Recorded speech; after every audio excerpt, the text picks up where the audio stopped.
I watched the sun come up over 1,300 acres of Texas land, and every single house sitting on it owed me money. They just didn't know it yet. The air smelled like dry grass and morning dew, that kind of quiet that only exists before people realize their world is about to shift. I stood there in my worn boots, gravel crunching under my heel, staring down at Willow Creek estates, perfectly aligned rooftops, identical driveways, the soft hum of sprinkler systems ticking on like clockwork, a whole neighborhood built on the illusion of control. My name is Ethan Caldwell, and 3 weeks ago, I inherited every inch of land they were standing on. I didn't buy it, didn't negotiate for it, didn't fight for it in court. It came to me in a sealed envelope that smelled faintly like old paper and engine oil, my grandfather's handwriting still sharp across the front.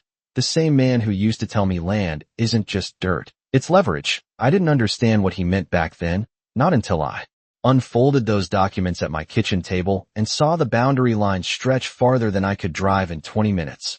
1,300 acres, clean title, no disputes, no liens, just one small detail buried in the fine print that made my pulse slow down instead of speed up.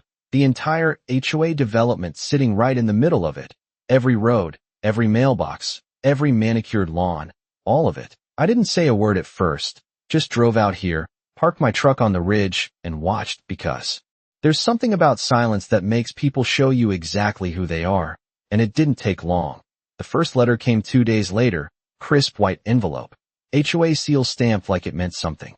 I could smell the fresh ink before I even opened it. Violation notice. Apparently my fence line didn't meet community aesthetic standards. My fence, on my land. I remember letting out a small laugh. Not loud. Just enough to taste the irony.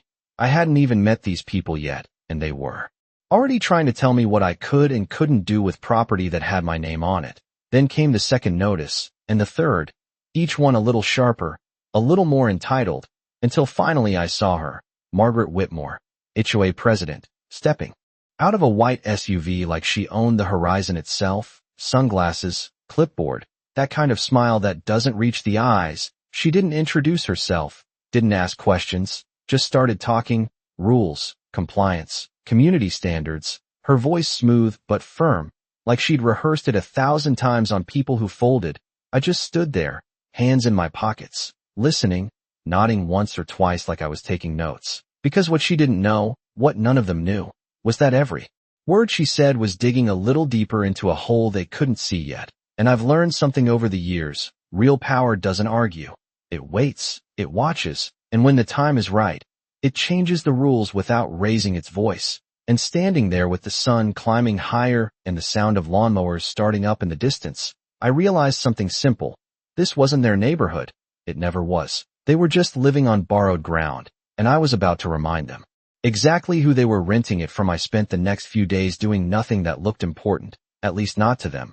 I drove the perimeter roads with the windows down, letting the dry wind carry the smell of cut grass and fresh paint through the cab.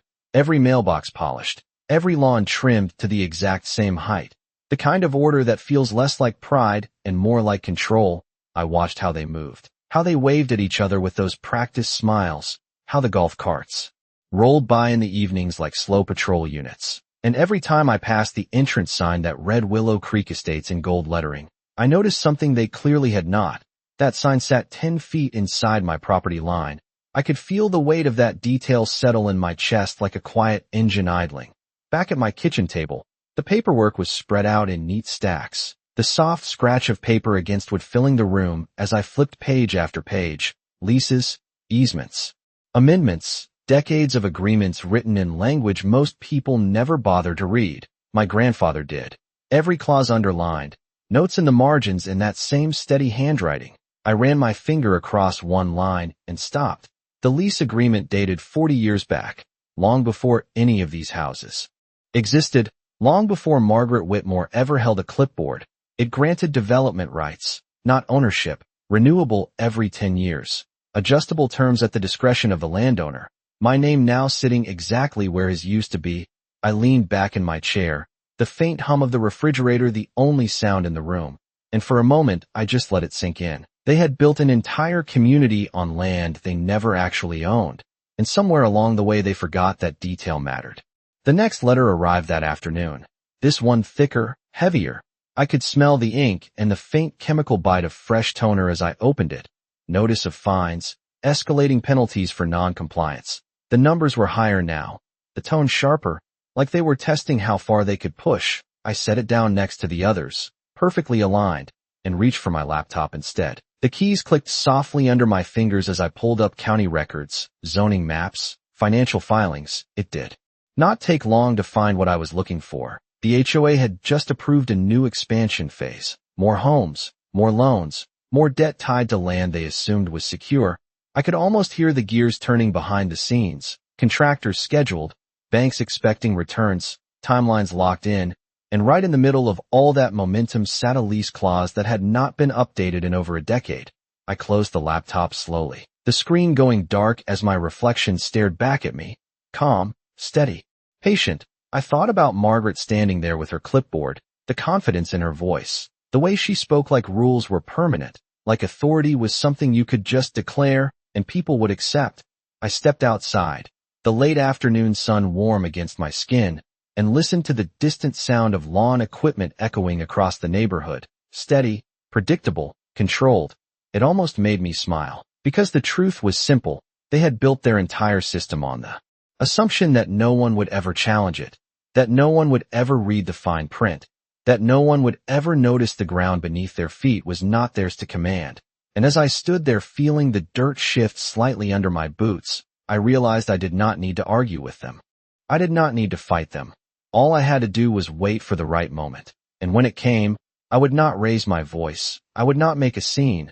I would just change one number on a piece of paper, and everything they thought they controlled would start slipping through their fingers. The first meeting happened on a Thursday evening, just as the heat started to settle into that golden hour glow that makes everything look softer than it really is. I could hear the low murmur of voices before I even stepped inside the clubhouse. The air smelled like polished wood and overbrewed coffee, that artificial kind of warmth designed to make people feel comfortable while decisions get made without them.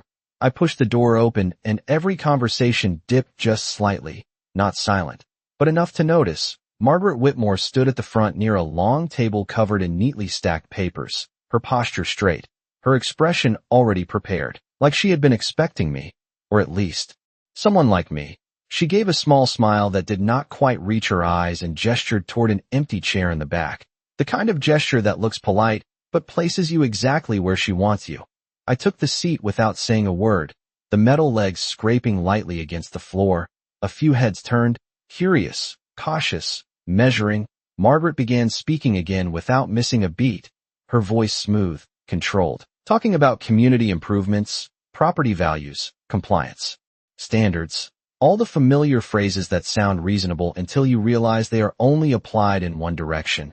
Then she shifted, just slightly, like a gear catching, and brought up non-compliant land usage at the northern boundary. My boundary. She did not say my name at first, just described the issue as if it were an abstract problem, but everyone in that room knew exactly who she meant. I could feel the weight of their attention without looking up, the faint hum of the overhead lights buzzing above us. Margaret finally turned her head toward me, that same measured smile, and asked if I had anything to say regarding the violations. I paused just long enough to let the silence stretch, then shook my head once, slow and calm. No explanation, no defense, just a quiet refusal to play the role she had already written for me. I saw the flicker in her expression, brief but real, like something had not gone according to plan. She recovered quickly, of course, people like her always do, and moved on. But the tone shifted, sharper now, more direct. The fines would continue. Enforcement would escalate. Compliance was not optional. The words hung in the air like a warning wrapped in policy. I leaned back slightly in the chair, the cool metal pressing through my shirt, and just listened, because every sentence she spoke confirmed exactly what I needed to know. They were operating on certainty, not verification, assumption, not fact. After the meeting ended, people gathered in small clusters, quiet conversations, polite nods, the soft shuffle of shoes against polished floors. Margaret approached me near the exit, close enough that I could catch the faint scent of her perfume, something expensive and sharp. She lowered her voice just enough to make it feel personal, told me it would be easier if I simply followed the guidelines like everyone else. that communities function best when individuals do not try to stand apart. I met her gaze, steady, unhurried, and for a moment neither of us said anything, the silence between us heavier than anything spoken in that room. Then I nodded once, a simple acknowledgement, and stepped past her into the evening air. The sky stretched wide above the neighborhood, fading from gold to deep blue, the distant sound of cicadas starting up in the trees, steady, rhythmic, predictable. I walked to my truck, the gravel crunching under each step, and as I opened the door, I glanced back at the rows of houses, lights flickering on one by one. Everything exactly as they believed it should be, organized, controlled, permanent. I slid into the driver's seat and rested my hands on the wheel for a second longer than necessary. Not because I was unsure, but because I was certain. They thought this was about rules, about compliance, about keeping things in order, but they had mistaken the surface for the structure. And as the engine turned over with a low, steady rumble, I realized they had just made it easier for me. Because now they had shown me exactly how far they were willing to go to protect something they did not actually own. The fines started arriving every morning like clockwork. Same envelope, same weight, same sharp smell of fresh ink that lingered on my fingers after I opened them. I lined them up across the kitchen counter, one next to the other, the numbers climbing higher each day, late fees stacking, warnings getting bolder, red text replacing black, the kind of pressure designed to make people react fast and think later. I did neither. Instead, I poured my coffee, black and bitter, and let the steam rise in slow curls while I read every word like it mattered, because it did, not for the reasons they thought, but because every notice they sent confirmed the pattern, confirmed the assumption they were operating under, that I would eventually push back the way everyone else did, loud, emotional, predictable. I drove through the neighborhood again that afternoon, slower this time, windows down, the sun high enough to pull the heat out of the pavement. I could smell asphalt warming under the tires, hear the distant buzz of lawn trimmers, and the hollow thud of basketballs, echoing between driveways. Normal life, uninterrupted, unaware. I passed the new construction site on the east side where frames were going up in clean straight lines, fresh lumber stacked in neat bundles. The scent of cut wood sharp in the air. A banner stretched across the entrance announcing Phase 3 expansion, bold letters, confident promises. I parked just outside the site and stepped out, boots sinking slightly into the loose dirt, and watched the crews move with practiced rhythm. Measuring, cutting, securing, building something permanent on something temporary. I could almost hear my grandfather's voice in the back of my head, steady and patient, reminding me that people build fast when they think the ground beneath them is guaranteed. I pulled out my phone and checked the filings again, loan approvals, construction timelines, projected occupancy dates. Everything aligned too perfectly, too tightly, like a system that could not afford disruption. Back at the house, I spread the lease agreement out again, smoothing the paper flat with both hands, the texture worn but solid, like it had been waiting for someone to actually read it. My eyes moved to the clause I had marked before, the adjustment provision, clear, legal, enforceable, no ambiguity, no loophole, just one condition: activation by the landowner at any renewal interval or material change in land use. I sat there for a long moment, listening to the quiet hum of the house, the faint ticking of the clock on the wall, and let the timing settle into place. Phase 3 qualified as a material change, new construction, expanded use, increased density, all of it triggering the exact clause they had ignored for years. I could feel a slow, steady certainty build in my chest, not excitement, not anger, just clarity. I reached for a notepad and wrote down a single number, then another beneath it, calculating, adjusting, considering impact, not just on paper, but on everything connected to it: mortgages, association fees, operating budgets. I knew they would feel it immediately, not as a shock, but as a shift they could not control. Later that evening my phone rang. Unknown number.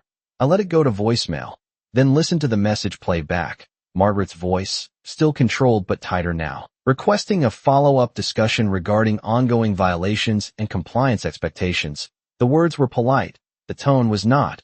I set the phone down without responding and stepped outside onto the porch, the air cooler now, carrying the faint scent of evening grass and distant barbecue smoke. Lights flickering on across the neighborhood in a steady pattern, predictable, orderly, the way they liked it. I leaned against the railing and looked out over the land. The same land they thought they governed. And for the first time I could see exactly where the pressure would land. Not random, not reckless, precise, timed, inevitable. I did not need to argue with Margaret Whitmore. I did not need to attend another meeting or answer another letter. All I had to do was let them continue exactly as they were, building, expanding, committing themselves deeper, because the more certain they became, the harder the ground would feel when it shifted beneath them. And standing there with the night settling in and the quiet stretching out across all 1,300 acres, I knew the moment was getting close. Not because they were ready, but because the next morning came in slow and quiet, the kind of stillness that settles before something shifts. I woke up before sunrise and stepped outside with a mug of coffee warming my hands, the air cool against my skin. Carrying that faint scent of damp soil and distant cedar, the land stretched out in front of me, wide and patient, like it had seen this kind of moment before.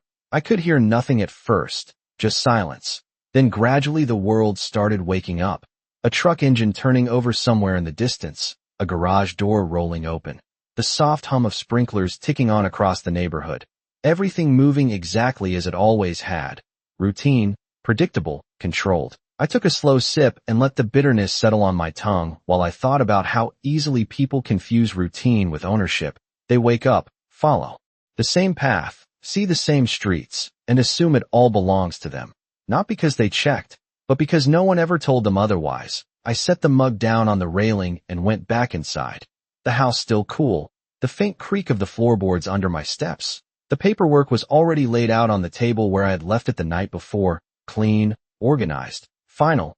I sat down and read through the lease clause one more time. Not because I needed to, but because I wanted to feel the weight of it. Every word deliberate, every condition met. No gray areas, no room for interpretation.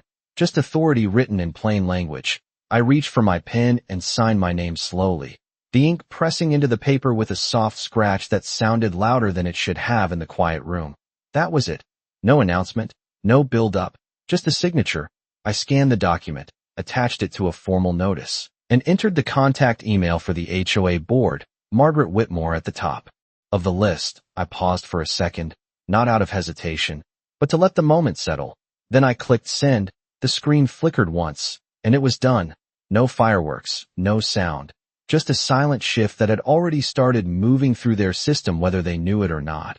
I closed the laptop and leaned back in the chair, listening to the low hum of the house again. Steady, unchanged. Outside, the neighborhood was fully awake now. Cars pulling out of driveways, sunlight reflecting off clean windows, people stepping into their day with the same certainty they had yesterday. And I knew exactly what was coming next. Not immediately, not all at once, but gradually, like pressure building behind a closed door. Someone would open that email. Maybe Margaret, maybe a board member. They would read the notice once, then again, slower the second time. The numbers would register, the language would sink in, the clause they had ignored would suddenly matter, phones would start ringing, voices tightening, confusion turning into concern, concern turning into urgency. I stood up and walked back outside, the sun higher now, casting sharp shadows across the land, and for a moment I just stood there, hands resting on the railing, feeling the quiet confidence settle in my chest, because this was never about reacting to them, never about arguing or proving anything. It was about timing, about understanding where the real control lived and using it without noise, without spectacle, just a single decision made at the right moment. I picked up my coffee again, now lukewarm, and took another sip, the taste dull but steady, and as I looked out over the neighborhood that thought it ran itself, I knew something they did not. The rules had already changed, they just had not felt it yet. The call came just after noon, right when the heat started pressing down hard enough to make the air feel thick. My phone vibrated once against the wooden table, sharp and deliberate, and I let it ring twice before picking it up, not out of hesitation, but to set the pace. Margaret's voice came through tight and controlled, but there was something underneath it now, something strained, like a line pulled too far. She did not bother with small talk this time, went straight to the point, asking if I had sent the notice, her tone carefully neutral, like she was still deciding how serious this was. I leaned back in my chair, the wood creaking softly under my weight, and told her yes. Simple, direct, no explanation attached. There was a pause on the line, just long enough to hear her shift, papers moving. Maybe someone else in the room with her. I could almost picture it, the conference table. The printed email passed around, eyes scanning the same clause they had ignored. For years, she cleared her throat and said there must be some kind of misunderstanding, that the rates had always been fixed, that the community had operated under those terms for decades. I let her finish, then told her to read Section 7, Subsection 3, slowly. The silence that followed was heavier this time, longer. And when she spoke again, the confidence had thinned, not gone, but no longer absolute. She said they would need to review the documentation with their legal team, that any changes would have to go through proper channels. I could hear the shift in language, from authority to process, from command to delay. I told her, of course, they should take all the time they needed. The terms were already in effect. The effective date had been triggered by their expansion filing. That was not my interpretation. That was the contract. She tried to push back, just slightly. Asked if I understood the financial impact this would have on the residents. The word residents carried weight now. Not rules, not compliance. People. I looked out the window at the rows of houses stretching across the land and said I understood exactly how contracts worked. Another pause. This one quieter, like the room on her end had gone still. She said they would be in touch and ended the call. No goodbye, just a click. I set the phone down and listened to the quiet return. Outside, a truck rolled past on the road, tires humming against the pavement. Somewhere a lawnmower cut through the heat with that steady mechanical buzz. Nothing had changed on the surface, not yet, but I knew it had started. The message would spread faster than they expected. Board members calling each other, numbers being recalculated, budgets stretched thin. Someone pulling up loan agreements and realizing how tight the margins really were. I stood up and walked to the porch, the sun high and unforgiving now, casting sharp lines across the land. Everything clear, everything exposed, and for the first time I could feel it moving through them. Not panic, not yet, but pressure, the kind that builds quietly before it breaks. I rested my hands on the railing and looked out over the neighborhood. The same streets, the same houses, the same people going about their day, unaware that the foundation they trusted had already shifted. And I realized something as I watched a car pull out of a driveway and turn onto the main road. They had spent years enforcing rules on everything above ground. Paint colors, fence heights, mailbox designs, but they never once questioned what was underneath it all. And now that detail was no longer hidden. It was written, signed, enforceable, and already in motion. I picked up my coffee again, now completely cold, and took a slow sip anyway, because the taste did not matter, only the timing did. And the timing was perfect. By late afternoon the neighborhood started to feel different, not on the surface. Everything still looked the same, but there was a tension underneath it, like a storm building miles away that you could not see yet, but could feel in the air. I noticed it first in the way people moved, slower. Conversations at the end of driveways, longer pauses before doors closed, phones held a little tighter in their hands. I drove through the main road just as the sun began to dip, casting long shadows across the pavement, and I saw two board members standing near the clubhouse entrance, heads close together, voices low, the kind of posture that says something is wrong but they are not ready to say it out loud.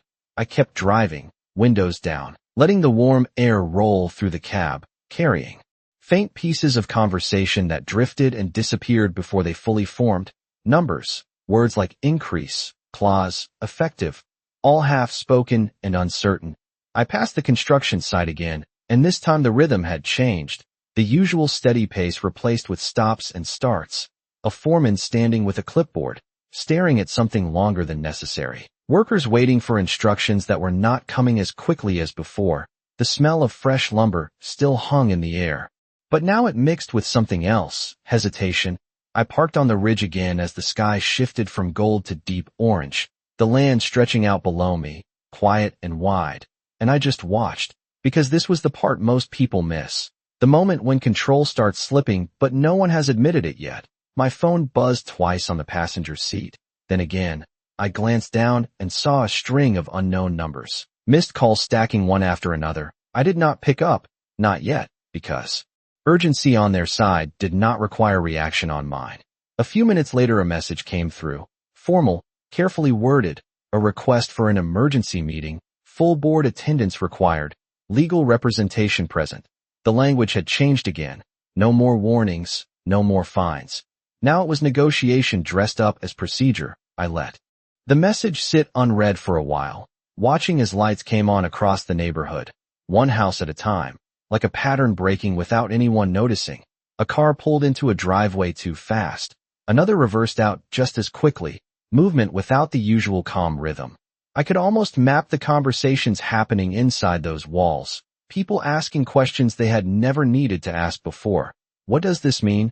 How much will it cost? What happens next? I stepped out of the truck, boots hitting the dirt with a dull crunch, and walked a few steps forward, the evening air cooler now, carrying that faint electric stillness that comes right before everything changes. I thought about Margaret, about the way her voice had shifted on the phone, the way certainty had given way to calculation.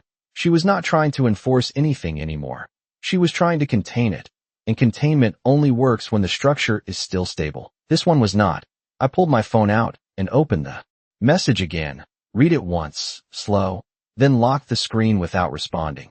Because they were finally where I needed them to be, not confident, not in control, but aware, and awareness is where leverage begins to work. I looked out over the rows of houses one more time. The same neighborhood that had tried to regulate everything down to the inch, now facing something they could not measure or control. And as the last light of the day slipped below the horizon, I realized they were about to learn the difference between managing appearances and owning reality. And only one of those holds when the ground starts to shift. The clubhouse lights were already on when I pulled into the parking lot, brighter than usual, spilling across the pavement in sharp, white lines that made everything feel exposed. I could see silhouettes moving behind the glass before I even stepped out of the truck. Fast, restless, nothing like the calm, controlled meetings they were used to holding. The air smelled faintly of hot asphalt still releasing the day's heat, mixed with that sterile scent of conditioned air leaking from the building. I walked in without knocking, the door opening with a soft hydraulic hiss, and every conversation inside stopped for half a second. Not silence, but enough to feel the shift. Margaret Whitmore stood at the head of the table again, but this time her posture was different, still straight, still composed, but tighter, like she was holding something in place that wanted to move. There were more people than before, board members, a man in a suit I had not seen, probably their attorney, papers spread across the table in uneven stacks, not the neat arrangement from before. I took a seat without being asked, the chair legs scraping lightly against the floor, and rested my hands in front of me. Calm, steady, waiting. Margaret began speaking immediately, no introductions, no attempt at control through ceremony, just direct language. They had reviewed the notice. They had concerns regarding the interpretation of the lease. They believed the increase was excessive and potentially disruptive to the community. The attorney chimed in, voice measured, professional, talking about precedent, about implied agreements, about stability. Words designed to soften the reality of what had already been triggered. I listened without interrupting, letting them build their argument. Because the more they spoke, the clearer it became that they were not denying the clause. They were trying to reshape it, to contain it. Margaret finally looked directly at me and asked what I was trying to accomplish, not accusing, not demanding, just asking.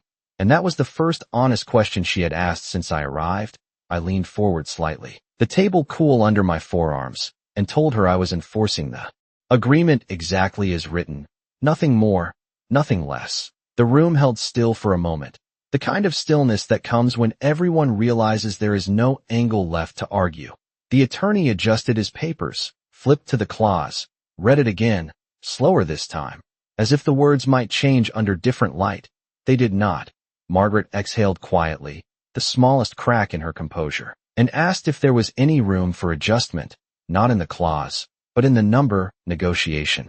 Finally spoken without disguise, I met her gaze and held it, not aggressive, not defensive, just steady, and told her the number reflected the current use of the land, the expansion, the increased density, all factors accounted for within the agreement they had signed decades ago. She nodded once, slow, processing, not agreeing, but understanding. The shift was complete now. No more enforcement, no more authority. Just two sides of a contract facing each other. Across a table, Outside, I could hear the faint sound of a car passing on the road, tires humming against the pavement, normal life continuing just beyond the walls of that room. But inside, everything had changed. The structure they relied on had been replaced by something they could not override. Margaret glanced at the other board members, then back at me, and for the first time there was no performance in her expression, just calculation, measured and real. She said they would need time to reassess their position, to evaluate options. I nodded once, because time was the one thing they no longer had in the way they thought. Every day the new term stood, the pressure would increase, not suddenly, not dramatically, but steadily, like weight added one piece at a time. I stood up, the chair sliding back with a soft scrape, and stepped away from the table. No closing remarks, no need to push further. Everything that needed to be said was already in motion. As I walked toward the door, I could feel their attention follow, not hostile, not dismissive, just aware, and as I stepped back out into the night air, cooler now, carrying the distant hum of the neighborhood settling in, I knew the outcome had already been decided, not in that room, not in that conversation, but the moment they realized the ground beneath them was not theirs to control, the next morning felt quieter than it had any right to be. Like the land itself was holding its breath, I stepped out onto the porch. Before the sun fully cleared the horizon, the sky pale and stretched wide, the air cool with that faint scent of dust and grass that always comes before the heat settles in. For a moment, everything looked exactly the same rows of houses, the same trimmed lawns, the same stillness before people stepped into their routines, but the difference was there, subtle, almost invisible, in the way cars stayed parked a little longer. In the absence of that early morning rhythm I had gotten used to watching, I took a slow breath and listened. No lawn equipment yet, no distant hum of construction starting up on the east side, just silence that lingered longer than it should have. My phone sat on the table behind me, screen dark, but I did not need to check it to know what was happening. Decisions were being made, not in meetings with polished tables and prepared statements, but in quiet conversations behind closed doors, numbers being recalculated, options narrowing, reality settling in where assumption used to live. I walked down the steps and out onto the gravel, each step crunching softly under my boots, the sound carrying farther in the still air. And as I looked out across the land, I could see it clearly now, not with my eyes, but with the understanding that comes when everything lines up exactly the way it should. The system they built had not collapsed, it had adjusted, and in that adjustment, control had shifted. Later that morning, a single vehicle made its way up the long drive toward my house, slower than most, careful, deliberate. I recognized it before it even stopped. Margaret Whitmore stepped out. No clipboard this time, no sunglasses, just a folder held close against her side, the morning light catching the edges of it. She paused for a second beside the car, like she was measuring the distance between where she had been and where she was now, then walked forward, each step steady, controlled, but without the sharp confidence she carried before. I met her halfway, the gravel crunching between us, the air still cool, but already beginning to warm. She greeted me simply, no title, no formality, just my name. And for a moment we stood there without speaking, the silence no longer a contest, just space. She opened the folder and handed me a set of documents, revised terms, adjusted projections, a proposal shaped by reality instead of assumption. I glanced through them, the paper smooth under my fingers, the numbers different now, not what they wanted, but what they could sustain. She explained their position without trying to control the narrative, just facts, measured and clear. I listened, then closed the folder and looked back out over the land, the same land that had not changed at all, and yet everything on it had. I told her I would consider the proposal, nothing more, nothing less. She nodded once, not pushing, not pressing, just accepting the process for what it was. We stood there another second, the quiet settling back in around us, and then she turned and walked back to her car. No rush, no performance, just movement. I watched as she drove away, the tires rolling over the gravel, the sound fading into the distance, and when the road was empty again, I looked out across the acres one more time. The sun now fully above the horizon, light spreading evenly over everything it touched, steady, unchanging, and I understood something simple as I stood there. They had spent all their time trying to control what could be seen, what could be measured, what could be enforced. But control does not live in appearances, it lives in what is written, what is signed, what is owned.